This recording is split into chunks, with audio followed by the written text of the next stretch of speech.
Greetings to all of humanity, especially to my brothers and my sisters at the Third Exodus Assembly in Trinidad and Tobago and in St. Vincent and the Grenadines, and to all the followers of the message of William Branham all around the world, especially my black brothers and sisters throughout Africa. Now, before I get to what I want to speak to you about, I want to let you know what I teach. Okay? Now, I teach that the Bible addresses the human mind and must be interpreted psychologically. That the Bible is not literal, neither is the Bible secular history. And that the Bible was written symbolically, and that it has no reference to anyone who existed thousands of years ago or to any actual event that took place upon earth thousands of years ago. Now, my brother and my sisters, if you check your Bible carefully, you will realize the characters in the Bible, they have no surname. And if you read Galatians 4:24, you see it even tells you that the story of Abraham and Sarah and Hagar and so on, that it's all an allegory. And you can check out the meaning of the word allegory, what it really means. Now, from Genesis 1 to Revelation 22, it's all a psychological drama. It all has to do with the human psyche. Now, if you do not believe me, if you disagree with me, can you tell me of one thing that was done in the Bible, whether good or evil, right? That wasn't for us mental or for us psychological, or that wasn't for us a thought? Or can you say something to me that isn't for us mental or psychological or for us a thought? Or can you tell me of anything that you depend upon on the face of this earth that wasn't for us a thought or for us mental or for us psychological? The camera that I'm looking into, it was for us a thought, it was for us an idea, it was for us imagine. This glass that I have, these glasses that I have here, it was for us a thought, it's for us an idea. The clothes I'm wearing, it was for us a thought, it was for us an idea. So basically, throughout all my teaching, what I've been trying to teach you is the law of mentalism. But what I really want to speak to you today about is about William Branham, Vin Dayal, the KKK, which is the Ku Klux Klan, and the Masons, which is a secret society. And I want you to be very patient with me and to listen to me with an open mind. Now, I have two books here. One of them is called Supernatural, The Life of William Branham. And the other one is Doctrine, Conduct, and Order. Okay? And the Supernatural is the biography of William Branham, and the Conduct, Doctrine, and Order has a lot of questions and answers in them. So what I'm going to do, I'm going to show you the proof right in these books and show you why the Bible was misinterpreted to you to keep you in mental slavery. So as a black person like me, knowing that race is not my identity, my real identity is my divinity, and I am pure consciousness. Okay? The real me is invisible. Okay? But you are given one that doesn't even look like you to be a savior, to be a redeemer, and you are taught to believe in a God outside of yourself because you are taught that the Bible is literal and that the Bible is secular history. But I'm saying, my brothers and my sisters, especially those of you in Africa, wake up. It is not the truth. As long as you believe in a power outside of yourself, you never come to realize that God is your own imagination, which is the creator in everyone. And that is why everything that has ever been made, it was for us created. It was for us imagined, And everything that ever going to be made, it must for us be imagined. And that secret is in St. John 1 and 2, where it says, all things were made by him, and without him was not anything made that was made. That him is not a man 2,000 years ago. That him is a personification of your human imagination, which is the creator in everyone. So what I'm going to do now, I'm going to get into the first book, which is book 1 of the Supernatural Life of William Branham by Owen Jorgensen. Okay, and I'm going to turn to chapter 5, page 46. And here it is written, the Branhams had no money for hospital bills. And this chapter here is where we talk about the shot accidentally, I think, when William Branham was around, say, 14 or so years old.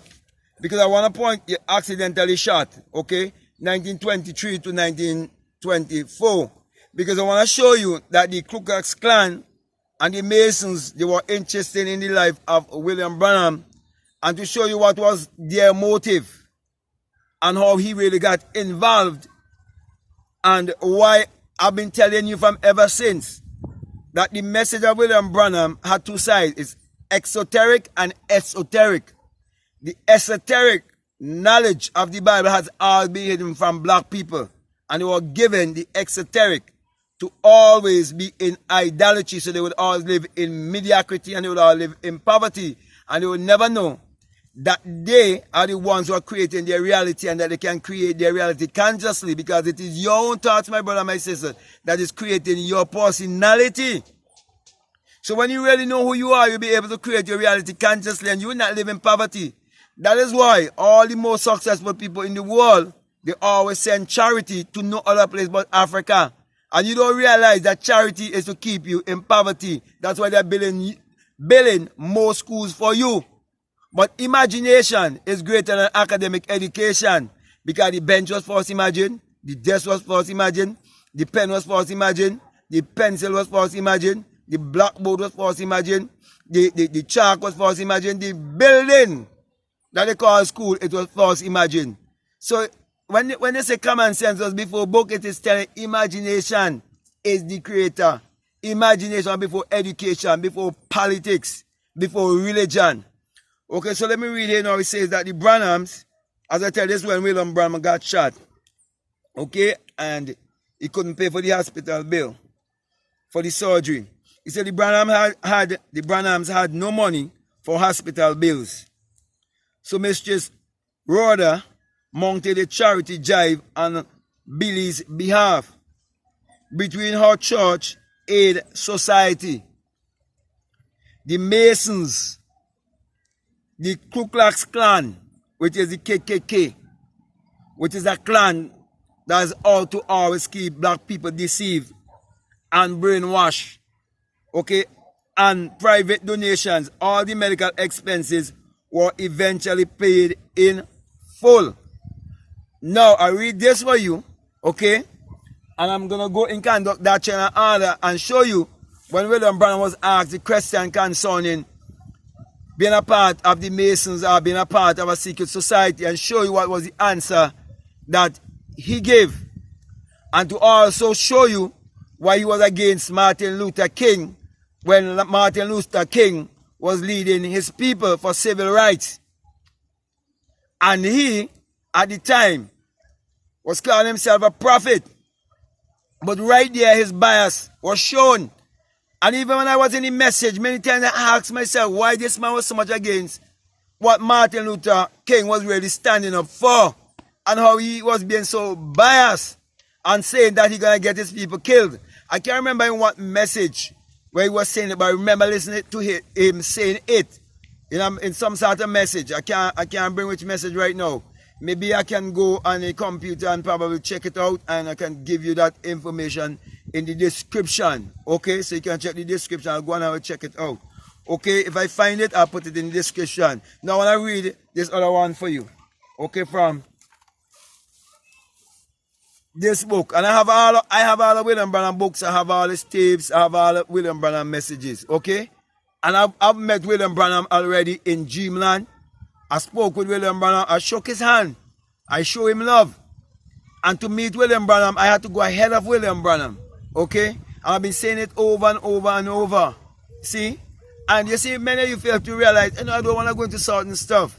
Like the whole thing about Memphis.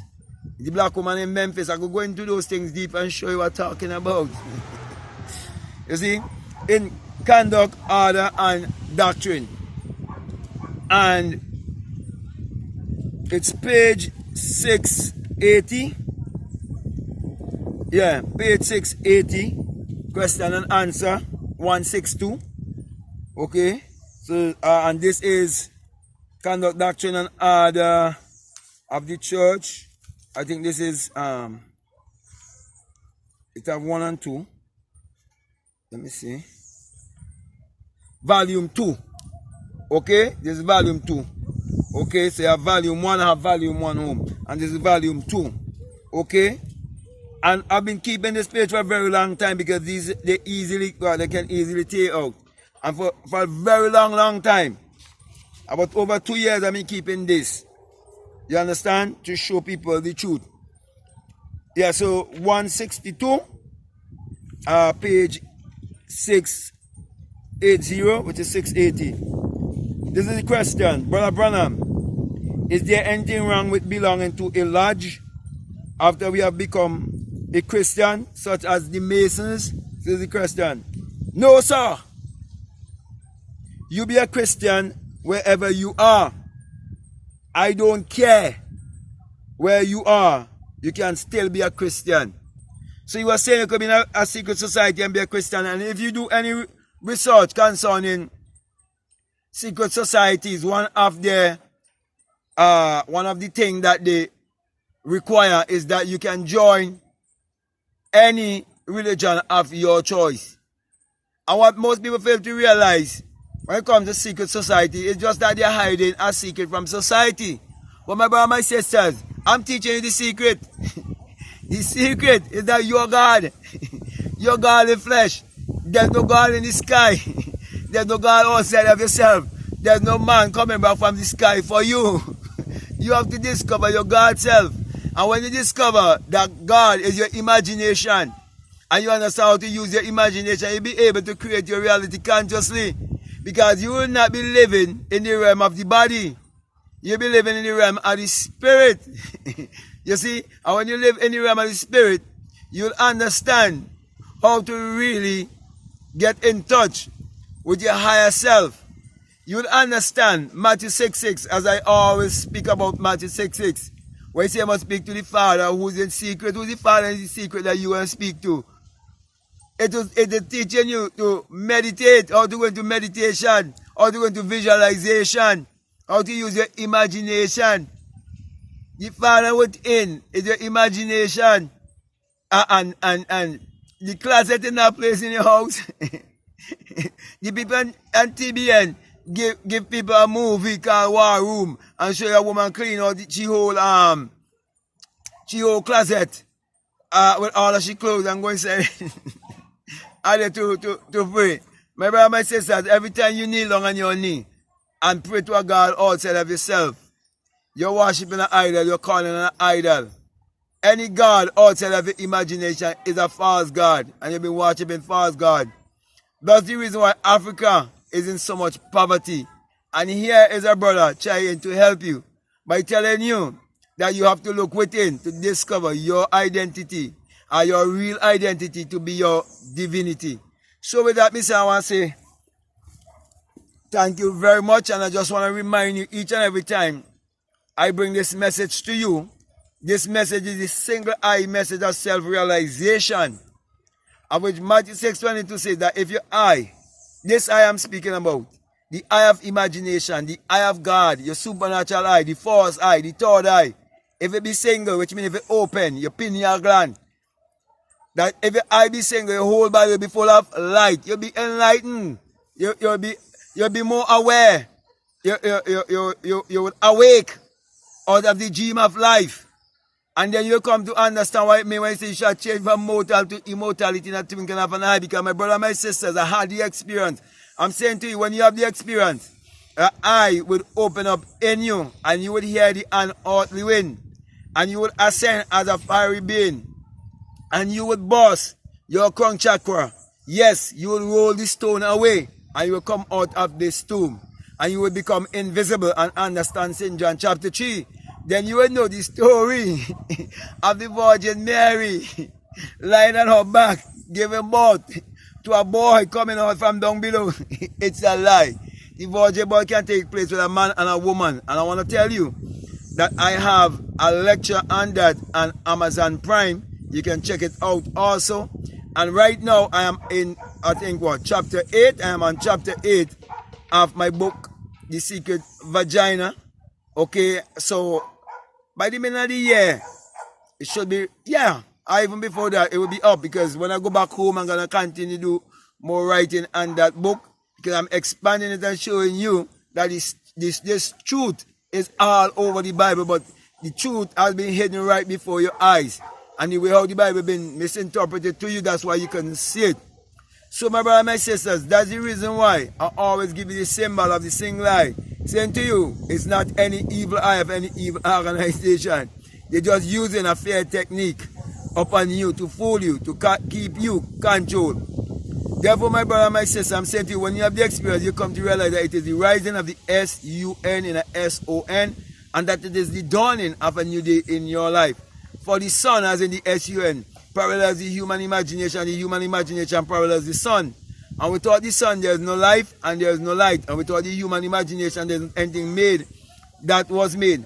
So my brother and my sisters, common sense will teach you that there could never be any S-O-N before there is the S-U-N.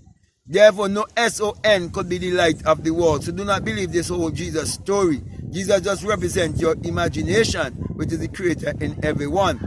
Also, my brother and my sister, I want to say to you, that's the reason why Psalms 84:11 says that the Lord thy God is a sun and a shield, as in a S-U-N. And no good thing will he withhold from you. How much sun you know? Just one. Don't be stupid, people. Wake up. And also in Malachi 4:2, it is said that the sun, as in the S-U-N, of righteousness shall arise in you with healing in his wings. That is why I'm bringing healing for your soul. I'm bringing healing for your body.